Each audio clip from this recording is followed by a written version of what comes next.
SLST 3 vacancy ready হয়ে আছে, যার জন্য আপার প্রাইমারি যার জন্য ভ্যাকেন্সি রেডি হয়ে আছে, সেগুলো কোনোরকমভাবে কোনো সুরাহা হচ্ছে না, বা 17% নিয়েই চলছে। কাউন্সেলিং প্রক্রিয়া 17% নিয়ে চলছে। আবার অন্যদিকে 7% নিয়ে চলার আবার নিয়মও এসএলএসটি 2025 নিয়ে প্রচুর জট তৈরি হয়েছে, এবং ওবিসি তার মধ্যে একটা। আবার কি ওবিসি নিয়ে জট তৈরি হলো? আবার কি ওবিসির কালো মেঘ আবার ঘনাতে শুরু করলো? কখনো ভালো কখনো খারাপ হচ্ছে ওবিসি নিয়ে, সেই পালাবদলের পর থেকেই। 2025-এর এসএলএসটি নিয়ম বা গ্যাজেট, সেই গ্যাজেট চ্যালেঞ্জ হয়েছে। 10 নম্বর মামলা আছে, ইডব্লিউএস, আরও ওবিসি ম্যাটার। এই মামলাগুলো নিয়ে হাইকোর্টে গুরুত্বপূর্ণ পর্যবেক্ষণ চলছে। তার মধ্যে সরকার পক্ষের উকিল অলরেডি যেটা স্টেট করেছে যে ওবিসি 2025-এর রুলস অনুযায়ী চলবে, অর্থাৎ তাহলে আমাদের 17%।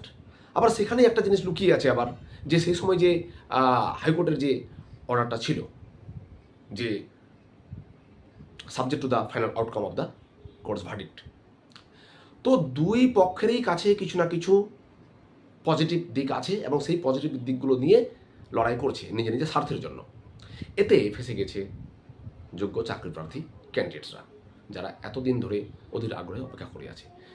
তাদের গতকালকে তাদের যে শান্তিপূর্ণ মিছিল চলছিল রাজপথে, তার উপর একটা আক্রমণ বা তাদেরকে ধরপাকড় করার যে প্রক্রিয়া, সেটা নিন্দনীয়।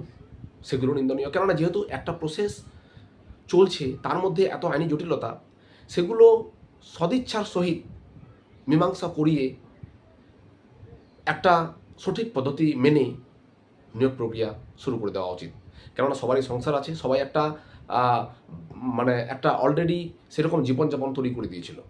31 আগস্ট লাস্ট ডেট, এমন অবস্থায় অতল গব্বরে তলিয়ে যাওয়ার মতো অবস্থা যাতে না হয়, গ্রুপ সি গ্রুপ ডিদের মতো আজকে তারা 1 বছরের উপরে বেতন পাচ্ছে না।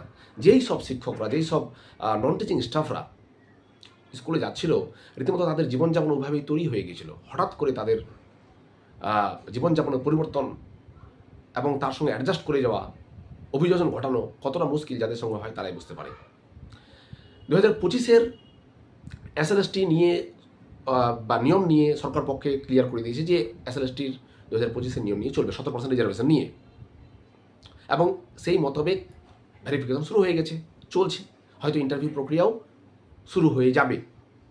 আবার এদিকে মামলার সওয়াল জবাবে তাৎপর্যপূর্ণ মন্তব্য উঠে এসেছে যে এই ওবিসি ইস্যুটা নিয়ে একটা সেন্সিটিভ জায়গায় চলে গেছে। এটা খুব গুরুত্বপূর্ণভাবে দেখতে হবে, এবং যাতে পরবর্তীকালে আবার কোনো সমস্যা বা প্যানেল ক্যান্সেলেশন বা চাকরি ক্যান্সেলেশনের কোনো সম্ভাবনা তৈরি না হয়ে যায়। তার জন্য শুনানি জবাব চলছিল, এবং 21 তারিখে একটা ডেট দিয়েছে, আবার হয়তো আরও চলবে প্রক্রিয়াটা।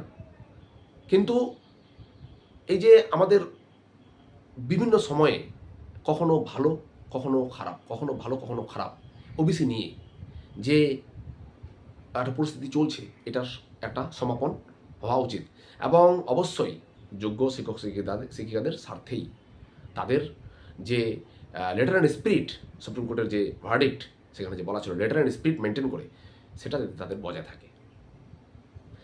এবং এদিকে আবার ভেরিফিকেশন প্রসেসে যদিও কোনো রকমভাবে কোনো অসুবিধা হচ্ছে না, 17% নিয়েই চলছে, কাউন্সেলিং প্রক্রিয়া 17% নিয়ে চলছে, আবার অন্যদিকে 7% নিয়ে চলার আবার নিয়মও রাখা হচ্ছে, প্রস্তাব রাখা হচ্ছে।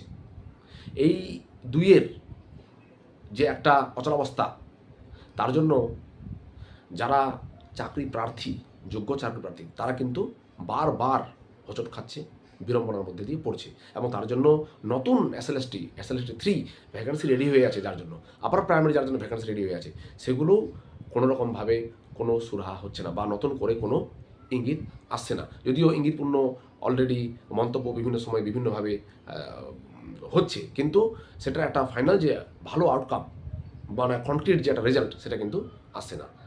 তো এই ম্যাটারটাতে নিয়ে 21 তারিখে আমাদের কোর্টের দিকে নজর রাখতে হবে, ততদিনে অনগোয়িং প্রসেস চলবে, যেভাবে চলছে, কোনো স্টে পড়েনি, এবং পরবর্তীকালে আরও হয়তো ডেট পড়বে, সেই অনুযায়ী চলবে। ততদিনে প্রিপারেশন যাতে কোনো খামতি না থাকে। ধন্যবাদ।